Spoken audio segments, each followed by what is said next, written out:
Hi, இன்றைக்கி Thursday morning 6 to 8:30 பசங்களுக்கு என்ன லஞ்ச் பேக் பண்ணேன், பிரேக்ஃபாஸ்ட் என்ன கொடுத்தேன் அப்படின்றதெல்லாம் தான் இதில் ஷேர் பண்ணியிருக்கேன். டெய்லியும் எந்திரிச்ச உடனே ஒரு டம்ளர் சுடுதண்ணி வச்சு குடிச்சிட்டு தான் அடுத்த வேலையை பார்க்க போவேன். நான் கருப்பு சுண்டல் வீட்டில் இருந்ததுனால இன்றைக்கி சுண்டல் ரைஸ் செஞ்சு கொடுக்கலாம் அப்படின்னு யோசிச்சு தான் நைட்டே கருப்பு சுண்டலை நல்லா கழுவி ஊற வச்சுட்டேன். இன்றைக்கி சுண்டல் ரைஸும் முட்டை ரோஸ்ட்டும் தான் செஞ்சு பசங்களுக்கு பேக் பண்ணியிருந்தேன் லஞ்சுக்கு. பசங்க குளிச்சு கிளம்பி வர்றதுக்குள்ளே நம்ம பிரேக்ஃபாஸ்ட் ரெடி பண்ணிடணும். நேற்று ஈவினிங் மாவு ஆட்டினதுனால இன்றைக்கி இட்லி சுட்டு தேங்காய் சட்னி தான் செஞ்சு பசங்களுக்கு கொடுத்தேன். பிரேக்ஃபாஸ்ட் ரெடி பண்ணி கொடுத்துட்டா பசங்க அவங்களே சாப்பிட்டுக்குவாங்க.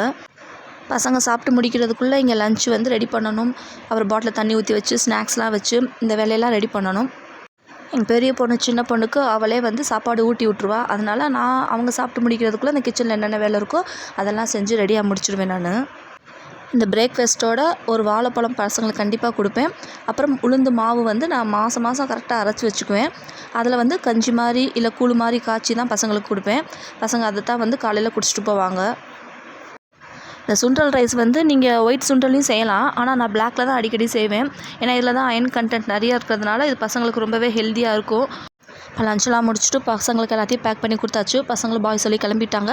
பசங்களை அனுப்பிச்சதுக்கப்புறம் கிச்சன் எல்லாம் க்ளீன் பண்ணிவிட்டு எல்லா வேலையும் முடிச்சாச்சு. இன்னும் நாங்கள் சாப்பிடணும். அவ்வளோதான். இந்த வீடியோ பிடிச்சா மறக்காமல் ஷேர் பண்ணுங்கள். நாளைக்கு இன்னொரு வீடியோட சந்திக்கிறேன். டாட்டா.